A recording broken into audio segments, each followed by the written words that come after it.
Sur cette accessibilité au patrimoine, c'est quelque part l'inclusion sociale et le levier que cela représente en termes de développement durable, c'est-à-dire un tourisme. Et nous sommes aujourd'hui à Pentadicazinca donc pour le séminaire, on va dire les séminaires ou l'événement de clôture du projet Accessit. Projet Accessit qui est un projet que l'on qualifierait de stratégique puisqu'il y a deux typologies de projets dans le programme de coopération Italie-France maritime 2007-2013. Les projets stratégiques sont des projets de plus grande envergure, on va dire, regroupant de plus nombreux partenaires.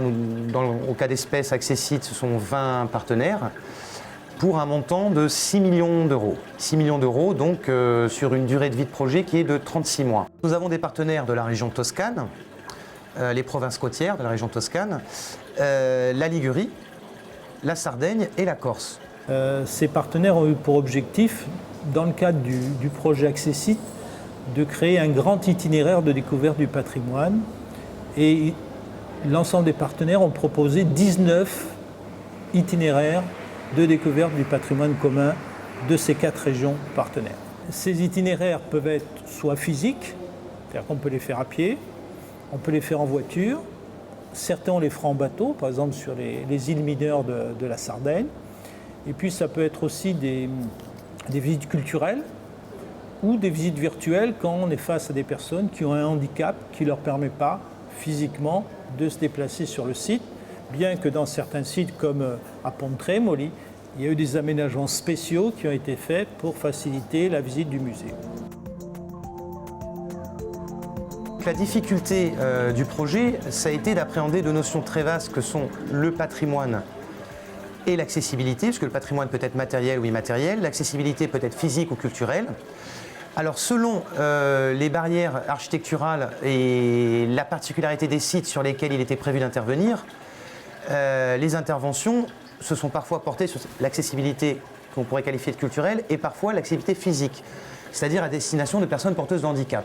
L'intervento della provincia di Massa Carrara che si è realizzato per quanto riguarda l'accessibilità fisica si è trattato di mettere un ascensore e una piattaforma che hanno superato i dislivelli del percorso multimediale per permettere l'accesso al percorso museale delle persone anziane o delle persone portatori di handicap. Allora, per quanto riguarda l'accessibilità culturale è stato realizzato un percorso multimediale che accompagnerà i visitatori all'interno del museo. Quello che abbiamo realizzato con il sottoprogetto A è stato degli interventi di miglioramento dell'accessibilità fisica e culturale del patrimonio archeologico. Queste scelte che si sono fatte sono state delle scelte che hanno da una parte realizzato degli interventi di abbattimento delle barriere architettoniche e d'altra parte invece della costruzione di supporti didattici o informativi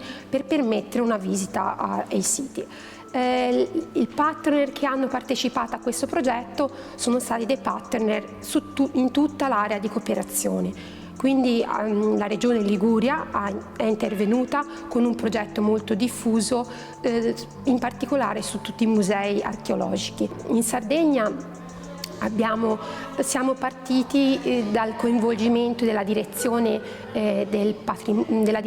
generale dei beni culturali e dalle province del Medio Campidano, che ha lavorato sul periodo nuragico fondamentalmente e poi su altri piccoli interventi di accessibilità culturale che hanno riguardato, diciamo così, l'archéologie antica.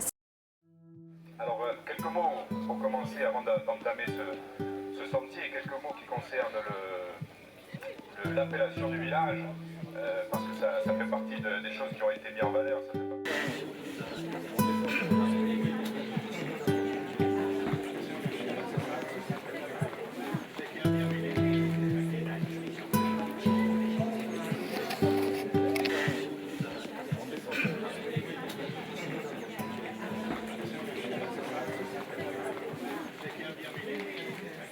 quand cette opportunité des sentiers du patrimoine, grâce à l'Europe, s'est présentée, bien entendu, avec mon conseil municipal, on s'est, je dirais entre guillemets, rué pour essayer d'avoir ces fonds européens pour pouvoir refaire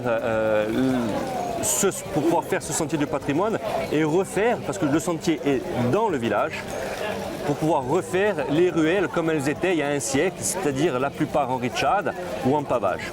La borne avec les images qu'il y a dedans, qui seront bientôt sur Internet, permettra de faire encore mieux connaître le village.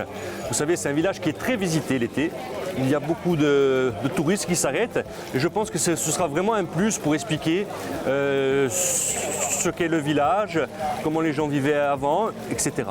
Cette borne a été une vraie découverte parce que c'est réellement interactif, c'est-à-dire qu'on se promène dans le village, on a des explications, on a des photos, on peut rentrer dans des maisons.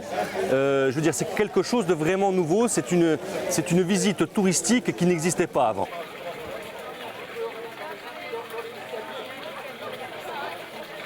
Au vent qui existait.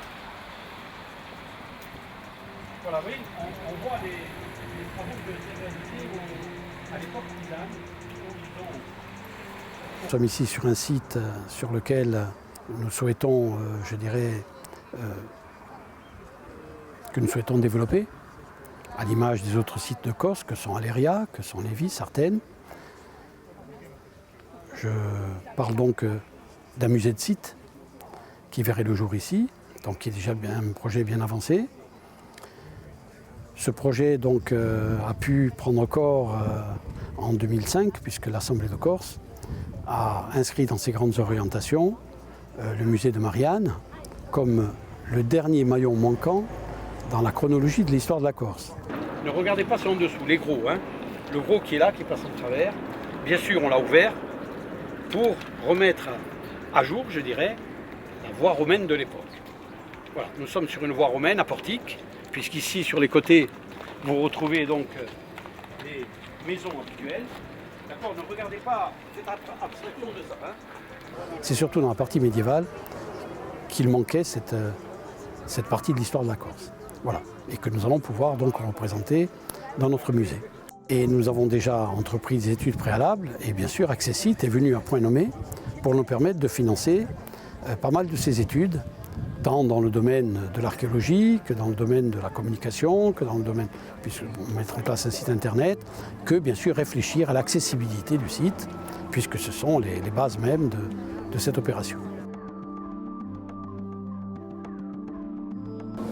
À la fin de ce projet, maintenant, vous savez que nous rentrons dans une nouvelle phase de programmation 2014-2020.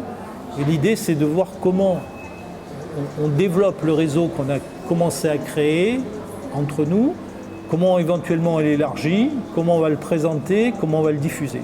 Ça sera un des objectifs de cette future programmation qui nous permet de continuer ce partenariat.